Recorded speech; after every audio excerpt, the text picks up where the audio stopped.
আওয়ামী লীগ ছাড়া নির্বাচন কি বাঁচাতে পারবে? নাকি ঠেলে দেবে রক্তক্ষয়ী গৃহযুদ্ধের দিকে? উত্তরটা লুকিয়ে আছে বাংলাদেশের ইতিহাসে। গণতন্ত্রের নির্বাচন মানে সবার অংশগ্রহণ। কিন্তু বাংলাদেশের ইতিহাসে যখনই কোনো বড় রাজনৈতিক শক্তিকে নির্বাচনের বাইরে রাখা হয়েছে, ফলাফল কি ভালো হয়েছে? নাকি দেশ পড়ে গিয়েছে ঘোর অনিশ্চয়তায়? একটি বড় রাজনৈতিক শক্তি সহ সব দল ছাড়া যদি আগামী নির্বাচন হয়, তবে ইতিহাসের আলোকে বাংলাদেশের পরিণতি কি হতে পারে? ১২ই ফেব্রুয়ারি নির্বাচন যদি হয়, তাহলে কি শুধু সরকার বদলাবে, নাকি রাষ্ট্রই অচল হয়ে যাবে? বাংলাদেশ নির্বাচন কমিশনের সরকারি গ্যাজেট, বিখ্যাত সংবাদ মাধ্যমের আর্কাইভাল রিপোর্ট এবং রাষ্ট্রবিজ্ঞানের বিখ্যাত পলিটিক্যাল ভ্যাকুয়াম থিওরি থেকে প্রাপ্ত তথ্যের ভিত্তিতে আজকের আলোচনা করব। ফ্র্যাঙ্কলিন ডি রুজভেল্ট বলেছেন, democracy can not succeed unless those who express their choice are prepared to choose Weasley.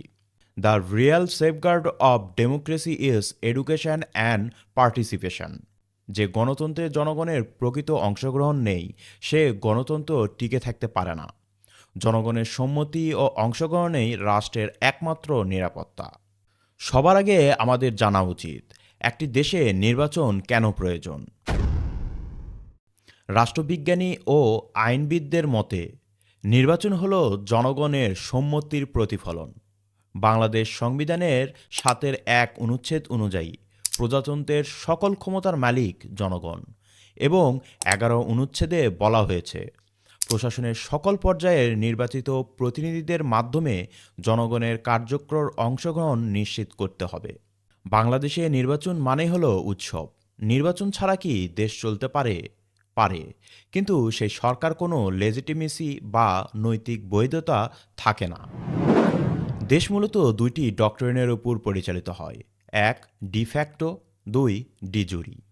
ডিজুরি আইন অনুযায়ী বা কাগজে কলমে যা স্বীকৃত। এটা সংবিধান, আইন, নির্বাচন, আন্তর্জাতিক স্বীকৃতি ইত্যাদির মাধ্যমে প্রতিষ্ঠিত ক্ষমতা। এক কথায় সংবিধান অনুযায়ী নির্বাচিত সরকার। ডিফ্যাক্টো বাস্তবে যা ঘটছে বা যে ক্ষমতা আসলে প্রয়োগ হচ্ছে, এটা আইনি স্বীকৃতি ছাড়া কার্যকর কন্ট্রোল বা প্রভাব। কোনো অভ্যুত্থান বা বিপ্লবের পর যে সরকার ক্ষমতা দখল করে, রাষ্ট্র চালাচ্ছে, কিন্তু এখনও পুরোপুরি আইনি স্বীকৃতি পায়নি, যেমন বর্তমান সরকার চলছে। কিন্তু সংবিধানে ২০১১ এর ১৫তম সংশোধনীর পর তত্ত্বাবধায়ক অন্তর্বর্তী সরকারের বিধান নেই। যখন একটি সরকার বৈধতা হারায়, তখন রাষ্ট্রযন্ত্র অচল হয়ে পড়ে এবং দেশে অরাজকতার সৃষ্টি হয়, যা বর্তমানে অবস্থার প্রতিফলন। রাষ্ট্রবিজ্ঞানী ম্যাক্স বেবারের মতে বৈধতা হলো সেই বিশ্বাস যার মাধ্যমে জনগণ আইন মানতে বাধ্য অনুভব করে। ইতিহাস বলে বৈধতা ছাড়া সরকারগুলো হয় মেরুদণ্ডহীন। তারা বাইরের চাপ বা রাজপথের শক্তি মোকাবেলা করতে পারে না। বাংলাদেশ নির্বাচনের দ্বারপ্রান্তে। নির্বাচন মানেই আওয়ামী লীগ বিএনপির প্রতিদ্বন্দ্বিতা। বাংলাদেশের এই দুইটি বড় দলই বরাবর প্রতিযোগিতা করে এসেছে। এছাড়াও প্রায় ৬০টির মতন দল রয়েছে বাংলাদেশে। আমরা কেন আওয়ামী লীগকে বড় রাজনৈতিক শক্তি বলছি? বাংলাদেশের নির্বাচনের অতীত বিশ্লেষণ করলে দেখা যায়, এই দল স্বাধীনতা যুদ্ধের নেতৃত্ব দিয়েছে। ১৯৭৩-এর নির্বাচনে আওয়ামী লীগ ৭৩% ভোট পেয়ে ৩১৫টি আসনের মধ্যে ২৯৩টি আসন জিতেছিল। মোট ভোট পেয়েছিল ৩৫ মিলিয়ন। ১৯৯১ সালে আওয়ামী লীগ পেয়েছিল ৩০% vote.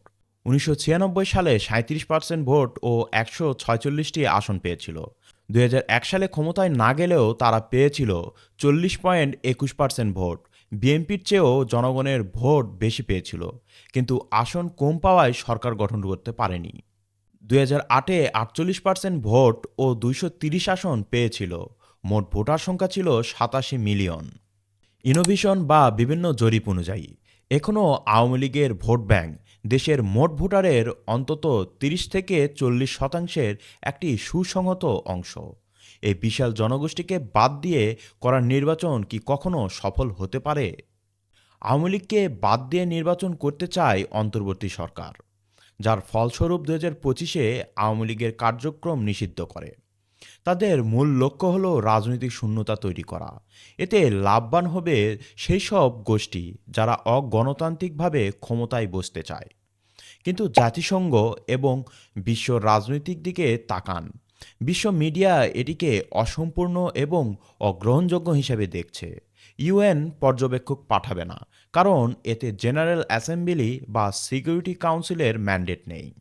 Al Jazeera, the guardian এবং হিন্দুস্তান টাইম বলছে এটি গণতন্ত্রের মৃত্যু, এবং ইউকে এমপিরা বলছে এটি ইউএন এর নির্দেশনার বিরুদ্ধে।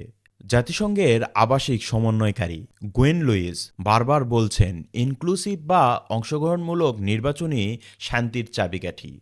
বড় কোনো দলকে বাদ দিয়ে নির্বাচন করলে আন্তর্জাতিক মহলে সেই সরকারের গ্রহণযোগ্যতা শূন্যের কোঠায় নামে, যা দেশটিকে একঘরে করে দেয়। এই নির্বাচন তারা মেনে নেবে না, কারণ এটি অস্থিরতা বাড়াবে। জাতিসংঘের মানবাধিকার হাই কমিশন এবং ইউরোপীয় ইউনিয়নের গত ১০ বছরের রিপোর্ট বলছে ইনক্লুসিভ ইলেকশন বা সব দলের অংশগ্রহণ ছাড়া বাংলাদেশে কোনো স্থিতিশীলতা আসবে না।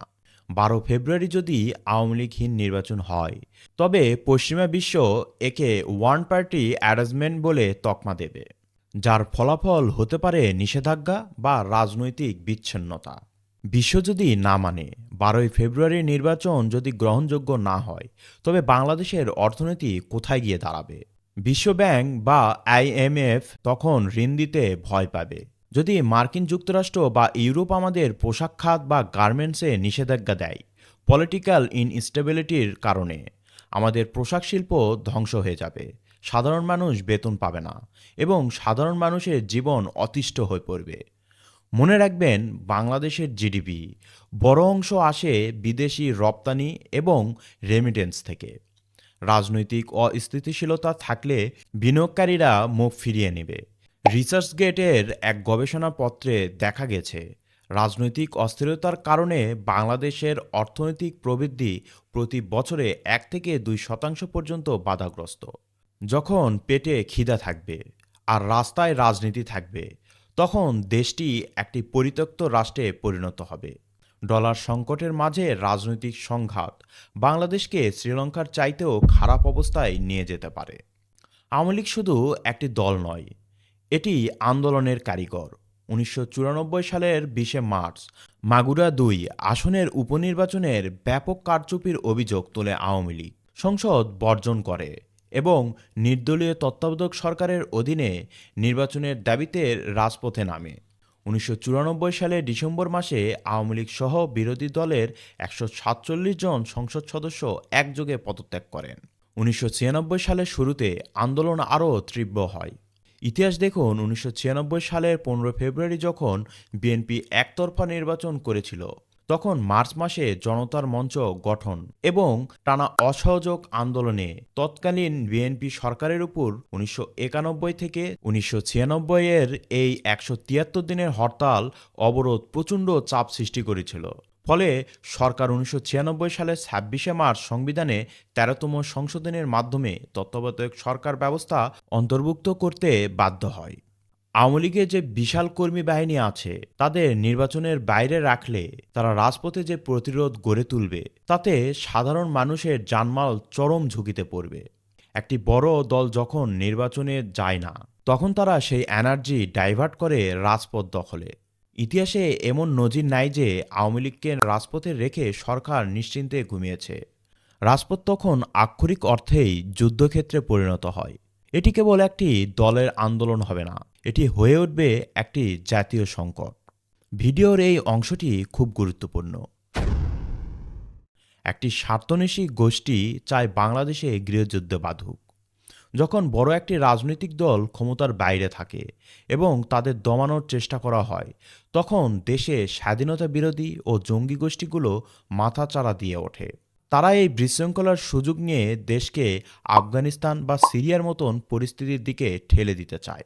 ১৯৯৬ এবং ২০০৬ সালের রাজনৈতিক সংকটকালে আমরা উগ্রবাদী শক্তির উত্থান দেখেছি। দেশের রাজনীতিতে যখন শূন্যতা বা ভ্যাকুয়াম তৈরি হয়, তখন উগ্রপন্থী গোষ্ঠী, জজমিয়া বা ২১ আগস্ট গ্রেনেড হামলার কারিগরদের মতন শক্তিগুলো আবার জেগে ওঠে। তারা চায় বাংলাদেশ একটি অকার্যকর রাষ্ট্র হোক, যেখানে গৃহযুদ্ধ লেগেই থাকবে। বড় উদারপন্থী রাজনৈতিক শক্তির অনুপস্থিতি মানেই জঙ্গিবাদ বা চরমপন্থা উত্থানের জন্য সবচাইতে আদর্শ জায়গা তৈরি করে। ঐতিহাসিক সত্য হল ১৯৮৮ সালের এরশাদের নির্বাচন টেকেনি। ১৯৯৬ সালের ১৫ ফেব্রুয়ারির বিএনপি সরকার টিকেছিল মাত্র ১২ দিন। ঠিক একইভাবে আওয়ামী লীগের মতন একটি বিশাল অংশকে নির্বাচনের বাইরে রাখলে সেই নতুন সরকার কোনোভাবেই ১ বছরের বেশি টিকতে পারবে না। কারণ একদিকে আন্তর্জাতিক চাপ, অর্থনৈতিক সংকট, অন্যদিকে রাজপথের তপ্ত আগুন।